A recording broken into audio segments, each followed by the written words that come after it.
Hello प्यारे बच्चों, देखिए आप लोग, हम 1.1 एक्सरसाइज करा रहे थे। ठीक, इन क्लास 10th मैथ का 1.1 एक्सरसाइज करा रहे थे हम लोग। देखो, यानी रियल नंबर्स का, वास्तविक संख्याएं।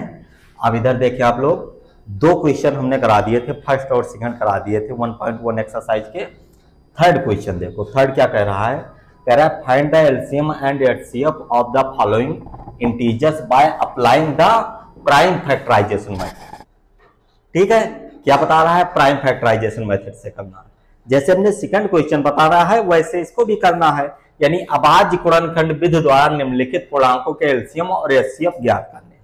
ठीक, जैसे आप लोग फर्स्ट क्वेश्चन देखो क्या दे रखा है आपका। देखो क्या दे रखा है, 12।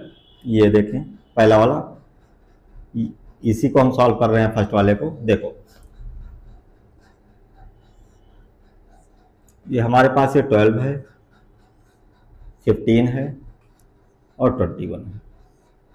ठीक, इसका फैक्टराइजेशन कर लो पहले। ठीक, 2 के टेबल में जाएगा 6, 2 के टेबल में जाएगा 3, 3 के टेबल में जाएगा 1। ठीक, ये देखो 2 से कटेगा नहीं, 3 से कटेगा, 3 5 जा 15, ये 5 से कट जाएगा, 5 1 जा 5। ठीक, 21 को देखो, 2 के टेबल में जाएगा नहीं 21, 3 के टेबल में जाएगा, 3 से बन जा 21, 7 से कट जाएगा। आया समझ में? अब देखो जो 12 का फैक्टर्स हैं वो क्या हैं? 2 × 2 × 3। ठीक, और जो 15 के फैक्टर्स हैं क्या है? 3 × 5। ठीक, 21 के फैक्टर्स क्या हैं? 3 × 7। इतना दे रखे हैं। ठीक है, हमको क्या कह रहा था? एलसीएम और एचसीएफ फाइंड करना है। तो देखो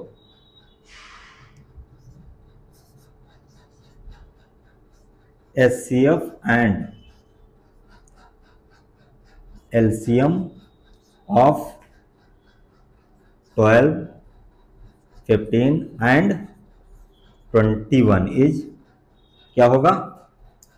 ठीक है, इसका एचसीएफ और एलसीएम क्या होगा? ठीक, देखो जो एचसीएफ हो जाएगा, ठीक, जो को एचसीएफ जो तीनों में आ रहा हो। ठीक है, यानी तीनों में क्या है? जो 3 है हमारा, देखो क्या है, ये 3 जो है वो किस में है? तीनों में आ रहा है, तो 3 हमारा क्या हो जाएगा? एचसीएफ हो जाएगा। ठीक है, और तो कोई नंबर्स है नहीं जो इन तीनों में आ रहे हो फैक्टराइजेशन में। ठीक, अब एलसीएम देखो। ठीक, देखो जो तीनों में आ रहा है उसको एक ही बार लिखेंगे, बाकी सबको ऐसे एज टी उतार लें। क्या था यहाँ पर? 2 × ये 2 और ये 5 और ये 7। ठीक, इनको इनटू करा लो, जो होगा वही आपका क्या हो जाएगा? एलसीएम हो जाएगा। आया समझ में इतना? अब देखें आप लोग सेकंड वाला, 17, 23 एंड 29 ये दे रखा है। देखो 17 का पहले फाइंड करो। 17 का एलसीएम क्या होगा? वो फैक्टराइजेशन क्या होगा? 17 के टेबल से ही जाएगा। 17 1 जा 17, 23। ठीक है, 23 1 जा 23। ठीक है, और 29 क्या हो जाएगा? 29 का क्या होगा? देखो 29 का 29 1 जा 29। ठीक, यानी 17 का फैक्टर हमारे पास क्या हो गया? 1 × 17। ठीक, 23 का 1 × 23 और 29 का 1 × 29। ठीक, अब इसका एलसीएम क्या होगा? एचसीएफ क्या होगा? इसका एचसीएफ जो तीनों में हो। ठीक है, तो कोई नंबर है नहीं, केवल 1 है तीनों में। ठीक, तो 1 हमारा क्या हो जाएगा? एचसीएफ हो जाएगा। और एलसीएम क्या हो जाएगा? एलसीएम इन क्या करेंगे हम लोग? 1 तीनों में था, ले लिया, 17, 23 × 29, इनको इनटू करा लेना। ठीक, जो मिलेगा वही आपका क्या हो जाएगा? एलसीएम हो जाएगा। आया समझ में इतना? ठीक, अब देखें आप लोग अब थर्ड वाला देखो, ठीक, क्या है 8, 9 और 25, ठीक है। 8 का एलसीएम फाइंड करो, सॉरी 8 का क्या करें हम, एलसीएम फाइंड करें, ठीक। पहले 8 का फैक्टराइजेशन करना है, देखो 2 से कटेगा, 2 4 जा 8, 4 भी 2 से कट रहा है, 2 2 जा 4, ये 2 2 1 जा 2, इसका फैक्टराइजेशन ये हो गया। 9 का आप देख लें, 9 किससे कटेगा, 3 से, 3 3 जा 9, ये 3 1 बाद में जाएगा, ठीक। 25 का देख लो, 5 से काटो, 5 5 जा 25, ठीक, फिर 5 से कितना आ गया, 8 का फैक्टर क्या आया, मिला हमें 2 2 2, 9 का फैक्टर क्या मिला है, 9 का फैक्टर 3 3, 25 का फैक्टर क्या मिला है, 5 इंटू 5, ठीक। अब देखो इसका एचसीएफ क्या होगा, जो तीनों में आया हो, कोई ऐसा नंबर नहीं जो तीनों में आया होगा, तो इसका एचसीएफ 1 हो जाएगा। एलसीएम क्या हो जाएगा, देखो ये जो नंबर्स हैं इनको एज इट इज ऐसे राइट कर लो, ठीक। इनको क्या करा लेना, मल्टीप्लाई करा लेना, मल्टीप्लाई कराने पर जो आएगा वही क्या हो जाएगा, ठीक है, इसका क्या हो जाएगा, एलसीएम हो जाएगा, ठीक। इतना नोट करो। देखें आप लोग, थर्ड क्वेश्चन हो गया, आप फोर्थ देखो। देखो कह रहा है गिवन दैट, यानी दिया गया है एचसीएफ इतने, इसका एचसीएफ हमको कितना गिवन है, 9 गिवन, ठीक है। यानी इन दोनों का एचसीएफ 9 गिवन है, और क्या करना है हमको, और फाइंड करना है, क्या फाइंड करना है, एलसीएम, इन दोनों का एलसीएम, ठीक ठीक। यानी इन दोनों का एचसीएफ इतना है, इन दोनों का एलसीएम फाइंड करना है, यही बता रहा है, ठीक। तो देखो गिवन है, क्या है, एचसीएफ ऑफ 309 306 657 कितना गिवन है, इक्वल टू 9, ठीक। कितना इसका एचसीएफ गिवन है, ठीक है, 306 और 657 का एचसीएफ जो है 9 है, ठीक है।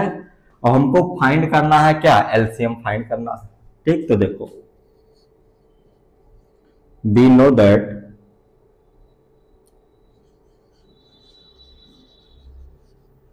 ठीक, देखो हमें क्या पता है कि जो एचसीएफ होता है, ठीक, क्या होता है,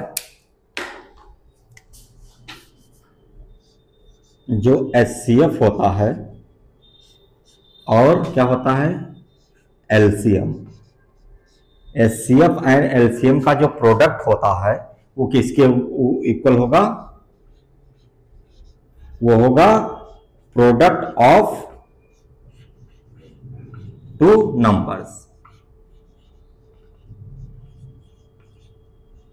2 नंबर्स, यानी इन दोनों के नंबर्स के प्रोडक्ट के क्या होगा, इक्वल होगा।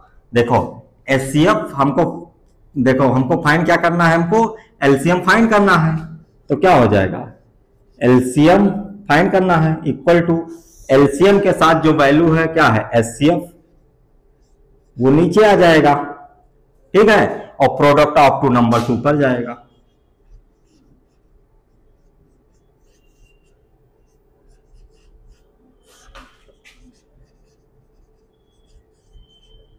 ठीक। अब देखो प्रोडक्ट ऑफ 2 नंबर्स, यानी कौन 2 नंबर, इन दोनों नंबर्स का, देखो 306 इंटू 657, इनका प्रोडक्ट कराना है, और क्या कर दो इसको, एचसीएफ कितना था हमारे पास, 9 गिवन था, तो एचसीएफ लिख लिया नीचे, ठीक।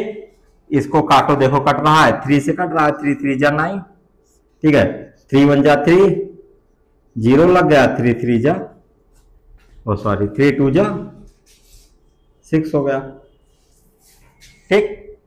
आया समझ में, इतनी चीजें हो गई। अब देखो ये किससे कटेगा, अभी भी 3 ये कट जाएगा, ठीक है, 3 1 जा 3, ये काटो 102 को, देखो 3 3 जा 9, एक बचा यहाँ 12 हो गया, 3 4 जा 12, ठीक। हमारे पास क्या बचा, यानी 34 इंटू 657, इन दोनों को इंटू करा लो, जो नंबर आ जाएगा इन दोनों को इंटू करा लो, जो नंबर आएगा वही आपका क्या हो जाएगा, एलसीएम हो जाएगा, ठीक। आया समझ में, नोट करो इसको। देखो अब फिफ्थ क्वेश्चन आपका क्या दे रखा है, कह रहा है चेक वेदर 6 के power n can and with the digit 0 for any natural number n। 6 के पावर n जो है वो क्या मतलब क्या होगा, एंड होगा लास्ट में 0 से या कोई और नेचुरल नंबर से, ठीक है। देखो पहले ये क्वेश्चन पूछ रहा है, देखो पहले देखो अगर कोई नंबर, ठीक है, इंड हो रहा है 0 से, ठीक है, यानी अगर उसके लास्ट में 0 आ रहा है, जैसे 10 हो सकता है, 100 हो सकता है, ठीक है, 200 हो जाएगा, या 20 हो जाएगा, 30 हो जाएगा, 40 हो जाएगा, ये सब नंबर ये क्या है, लास्ट में 2 से लास्ट में इसके क्या आ रहे हैं, 0 आ रहे हैं, ठीक है, 0 से इंड हो रहे हैं ये नंबर, ठीक है। तो अगर ये 0 से इंड हो रहे हैं तो वो नंबर देखो, या तो वो 10 से डिवाइड हो रहे होंगे, ये 10 से डिविजिबल होंगे जो 0 से एंड हो रहे होंगे, या वो 2 से डिविजिबल होंगे, या तो 5 से डिविजिबल हो रहे होंगे, ठीक है। यानी 10 to 5 इन सब नंबर से वो क्या हो रहे होंगे, डिविजिबल हो रहे होंगे वो नंबर, ठीक। तो देखो पहले जैसे मान लो अब जो नंबर 10 से, जैसे जो लास्ट में 0 आ रहा है वो 10 से डिविजिबल हो रहा है, तो अगर 10 से डिविजिबल हो रहे हैं जितने भी नंबर्स में 0 आएंगे, और 10 किससे डिविजिबल है, 2 और 5 से डिविजिबल है, ठीक। यानी तो वो नंबर्स 2 और 5 से भी डिविजिबल होंगे और 10 से भी डिविजिबल होंगे, ठीक है। तो हमने क्या किया है, प्राइम फैक्टराइजेशन कर दिया है 6 के पावर n, ठीक है। 6 के पावर n, 6 को हम क्या लिख सकते हैं, 2 इंटू 3, ठीक है, इसके पावर n लिख लिया हमने, ठीक है। यानी जो फैक्टराइजेशन हमने किया किसका किसका किया, 6 का किया, 2 इंटू 3 किया। अब देखो अब क्या पता चलता है हमसे, देखो इनसे हम, हाँ ठीक है, अब इससे पता चलता है कि जो 5 है वो क्या है, प्राइम फैक्टराइजेशन नहीं है किसका, 6 का, या 6 के पावर n का प्राइम फैक्टराइजेशन नहीं है, क्योंकि 6 के पावर n का प्राइम फैक्टराइजेशन क्या आ रहा है, 2 and 3 आ रहा है, ठीक है। तो 5 तो प्राइम फैक्टराइजेशन इसका है नहीं 6 के पावर n का, ठीक है। तो क्या हो जाएगा, hence for any value of n 6 के power n will not be divisible by 5। तो जब वो उसका प्राइम फैक्टराइजेशन 5 आएगा ही नहीं तो नंबर 5 से डिविजिबल भी नहीं है, ठीक। अगर लास्ट में 5 नहीं आ रहा है तो 5 से डिविजिबल नहीं है, देयरफॉर 6 के power n can not and with digit 0, क्योंकि 0 से उसका एंड नहीं हो रहा है, इसलिए वो 5 से डिविजिबल नहीं है, यानी वो 10 से भी डिविजिबल नहीं है, ठीक है। आया समझ में, तो ये आ गया आपके समझ में, ठीक। इसको आप लोग नोट कर लो, ठीक, नोट करो जल्दी।